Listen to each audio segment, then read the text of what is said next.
اللہ رب العزت نے ہر امت اور قوم کو ہمیشہ کسی فتنہ اور آزمائش میں مبتلا کیا ہے، جس کی خبر پیغمبروں نے اپنی اقوام کو دی ہے۔ امت محمدیہ کے لیے ایک بڑی آزمائش وحشی اور درندہ صفت قوم کے خروج کی شکل میں لکھ دی گئی ہے، جس کے وقوع پذیر ہونے میں کوئی شک نہیں۔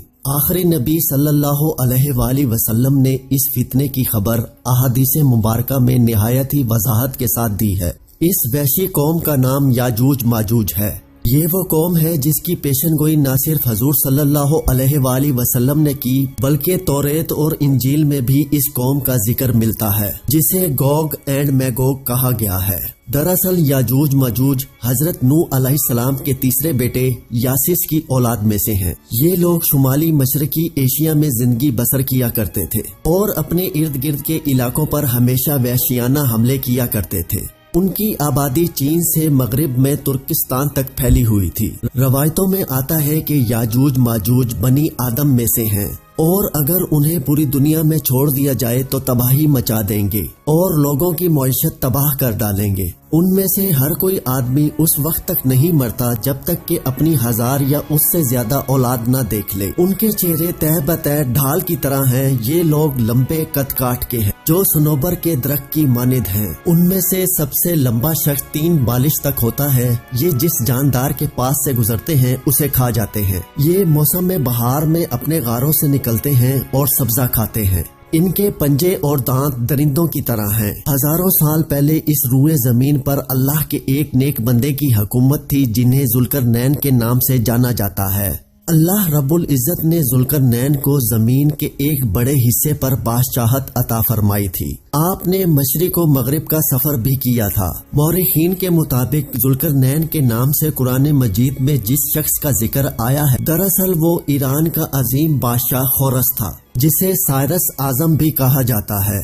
جب حضرت ذوالقرنین نے شمال کا سفر کیا تو آپ کا گزر مشرقی ترکستان اور مغلستان کے علاقوں سے ہوا۔ یہ علاقہ 2 عظیم پہاڑوں کے درمیان آباد تھا اور پہاڑ کے اس پار یاجوج ماجوج رہا کرتے تھے۔ ان لوگوں نے حضرت ذوالقرنین سے یاجوج ماجوج کے فتنے کی شکایت کی اور کہا یہ قوم بار بار ان علاقوں میں حملہ کر کے فساد پھیلاتے ہیں، لہٰذا حضرت ذوالقرنین نے اس سرکش قوم کی یلغار سے حفاظت کی خاطر ان پہاڑوں کے درمیان ایک مضبوط دیوار تعمیر کروائی، جو لوہے اور پگھلے ہوئے تانبے سے بنائی گئی تھی۔ تعمیر مکمل ہونے کے بعد آپ نے اللہ کا شکر ادا کیا اور لوگوں کو آگاہ کیا کہ یہ دیوار وقتی طور پر اس قوم سے حفاظت کرے گی، لیکن ہر چیز فنا ہو کر رہتی ہے، لہٰذا ایک دن یہ دیوار بھی ٹوٹ جائے گی اور یاجوج ماجوج ان علاقوں سے نکل کر تمام زمین پر پھیل جائیں گے، جیسا کہ اللہ نے قرآن مجید میں ارشاد فرمایا، یہاں تک کہ جب یاجوج ماجوج کھول دیے جائیں گے اور وہ ہر بلندی سے دوڑتے ہوئے آئیں گے اور سچا وعدہ قریب آ لگے گا۔ حضرت ابو ہریرہ رضی اللہ تعالی عنہ سے روایت ہے کہ رسول اللہ صلی اللہ علیہ وآلہ وسلم نے فرمایا، پھر وہ دیوار توڑ کر لوگوں پر نکل آئیں گے، سارا پانی پی جائیں گے، لوگ قلعہ بند ہو جائیں گے، وہ ہر ٹیلے سے بھاگتے ہوئے آئیں گے، ان کے اگلے افراد بحر کبریا سے گزریں گے تو اس کا سارا پانی پی جائیں گے، اور ان کے آخری افراد وہاں سے گزریں گے تو کہیں گے کہ کبھی یہاں پانی ہوا کرتا تھا، اور حضرت عیسیٰ علیہ السلام اور ان کے ساتھی محصور ہو جائیں گے، یہاں تک کہ بیل کا سر تمہارے موجود 100 دیناروں سے بھی قیمتی ہوگا۔ وہ اپنے تیر آسمان کی طرف پھینکیں گے، جنہیں اللہ خون لگا کر نیچے پھینکے گا تو وہ کہیں گے کہ ہم نے آسمان والوں پر بھی غلبہ پا لیا ہے جیسے ہم اہل زمین پر غالب ہیں۔ ایک روایت میں ہے کہ بے شک یاجوج ماجوج روزانہ دیوار توڑتے رہتے ہیں، جب وہ مکمل ٹوٹنے کے قریب ہوتی ہے تو انہیں سورج کی شعائیں نظر آتی ہیں۔ اتنے میں ان کا بڑا کہتا ہے چلو باقی کل توڑیں گے، تو اگلے دن اللہ اس دیوار کو پہلے سے بھی مضبوط بنا دیتا ہے۔ جب ان کی قید کی مدت ختم ہو جائے گی اور اللہ انہیں لوگوں کے سامنے ظاہر کرنا چاہے گا تو اس دن جب وہ سورج کی شعائیں دیکھیں گے تو ان کا بڑا کہے گا چلو انشاءاللہ باقی کل توڑیں گے۔ جب وہ اگلے دن آئیں گے تو انشاءاللہ کہنے کی برکت سے دیوار اتنی ہوگی جتنی وہ چھوڑ کر گئے تھے۔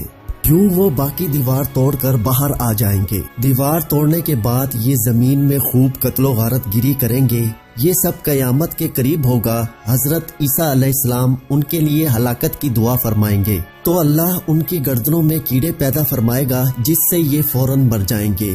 پوری زمین پر ان کی لاشوں کی بدبو پھیل جائے گی۔ پھر اللہ ایک قسم کے پرندوں کو بھیجے گا جو ان کی لاشیں اٹھا کر جہاں خدا چاہے گا وہاں پھینک آئیں گے۔ یوں یاجوج ماجوج کا خاتمہ ہو جائے گا۔